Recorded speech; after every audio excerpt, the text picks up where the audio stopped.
Hi everyone, আসসালামু আলাইকুম। আশা করি সবাই ভালো আছেন। সো গাইজ, আজকে আমরা ডেইলি স্টার থেকে চমৎকার সব বড় বড় ইংরেজি বাক্যগুলোকে বাংলায় ভেঙে ভেঙে অনুবাদ করে দেখাবো। তো আজকের হেডলাইনটি এভাবে শুরু হয়েছে, নিউ ল টু ফুলি এনশিওর। এখানে নিউ ল মানে হচ্ছে নতুন আইনটা যে করা হয়েছে, টু ফুলি ইনশিওর। ইনশিওর শব্দটির অর্থ আমরা জানি বিমা, কিন্তু এক্ষেত্রে বোঝানো হচ্ছে আর্থিক ক্ষতি থেকে সুরক্ষা নিশ্চিত করতে নতুন যে আইনটা করা হয়েছে 93% অফ ব্যাংক ডিপোজিটর্স, অর্থাৎ ব্যাংক যেই ডিপোজিটর্স বা আমানতকারী রয়েছে তাদের 93%কে আর্থিক সুরক্ষা দিতে যে নতুন আইনটা করা হয়েছে সেই বিষয়ে এই আর্টিকেলে আলোচনা করা হবে। এখানে সাবহেডলাইনটি লক্ষ্য করুন, নন ব্যাংক সেভার্স অর্থাৎ ব্যাংক বহির্ভূত যে সঞ্চয়কারীরা রয়েছে উইল কাম আন্ডার, অর্থাৎ তারাও আওতাধীন হবে ডিপোজিট প্রোটেকশন, অর্থাৎ এই ডিপোজিট প্রোটেকশন বা নীতির অধীনে বাই 2018, অর্থাৎ 2028 সালের মধ্যেও এই যে ডিপোজিট প্রোটেকশন যে নতুন আইনটা করা হয়েছে সেটার আওতাধীন তারা হবে। The government has approved, অর্থাৎ সরকার অনুমোদন দিয়েছে amendments to the Deposit Protection Acts, অর্থাৎ ডিপোজিট প্রোটেকশন অ্যাক্টের জন্য যেই সংশোধনীগুলা সেগুলোকে অনুমোদন দিয়েছে।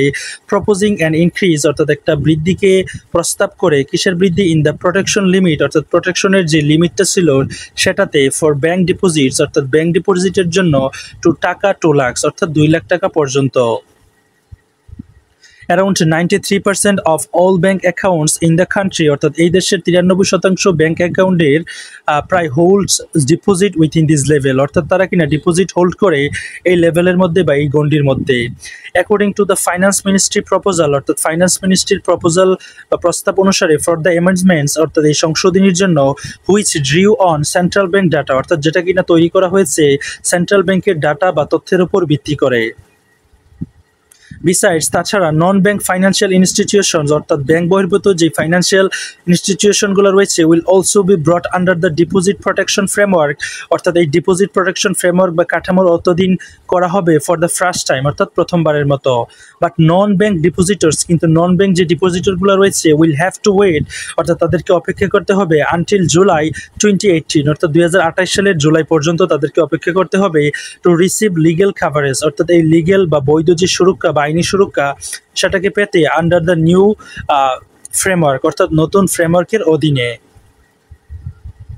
দ্য অ্যামেন্ডমেন্ট, অর্থাৎ এই সংশোধনীটা approved at an advisory council meeting, অর্থাৎ অ্যাডভাইজরি বা উপদেষ্টা কাউন্সিল মিটিংয়ে সেটাকে অ্যাপ্রুভ করা হয়েছে অন থার্সডে লাস্ট উইক, অর্থাৎ লাস্ট উইক বা গত সপ্তাহে থার্সডেতে।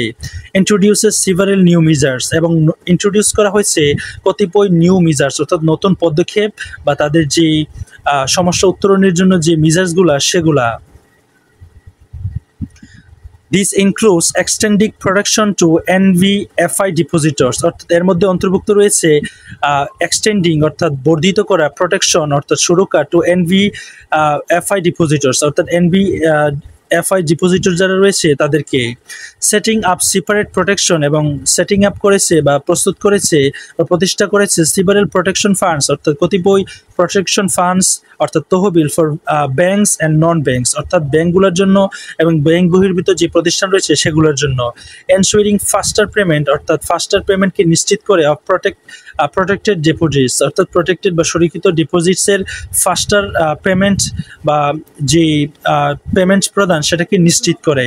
অফারিং কন্ডিশনাল ফাইন্যান্সিয়াল অ্যাসিস্ট্যান্ট, এবং তারা অফার করেছে বা প্রদান করেছে কন্ডিশনাল ফাইন্যান্সিয়াল অ্যাসিস্ট্যান্ট, অর্থাৎ শর্ত সাপেক্ষে যেই ফাইন্যান্সিয়াল অ্যাসিস্ট্যান্ট বা সুরক্ষা ডিউরিং ব্যাংক মার্জার্স, অর্থাৎ ব্যাংক মার্জারের সময়ে।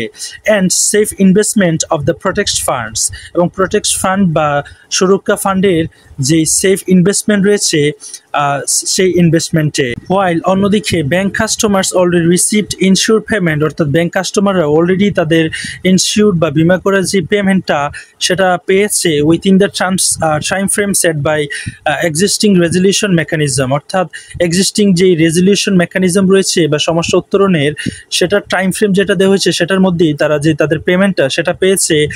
NBFI depositors will have to wait, অর্থাৎ NBFI এর যে ডিপোজিটর বা আমানতকারী রয়েছে তাদেরকে অপেক্ষা করতে হবে আনটিল মিড 2018, অর্থাৎ 2028 সালের মধ্যবর্তী সময় পর্যন্ত।